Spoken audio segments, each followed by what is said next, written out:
కావలి MLA Ramireddy Pratap Kumar Reddy తీర ప్రాంతంలో ఎన్నికల ప్రచారాన్ని ప్రారంభించారు.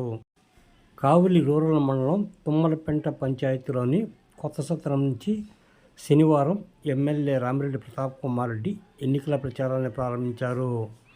ఈ సందర్భంగా మత్స్యకారుల నుంచి ఎమ్మెల్యే రామిరెడ్డి ప్రతాప్ కుమార్ రెడ్డికి అపూర్వ స్పందన రావడం జరిగింది. ఎమ్మెల్యే రామిరెడ్డి ప్రతాప్ కుమార్ రెడ్డికి మహిళలు ఆరతులిచ్చి స్వాగతం పలికారు. ఈ సందర్భంగా ఎమ్మెల్యే రామిరెడ్డి ప్రతాప్ కుమార్ రెడ్డి మాట్లాడుతూ రాబో ఎన్నికల్లో వైసీపీ పార్టీని గెలిపించాలని కోరారు. రాష్ట్ర ముఖ్యమంత్రి చేస్తున్న సంక్షేమం అభివృద్ధి కార్యక్రమాలను వివరించారు.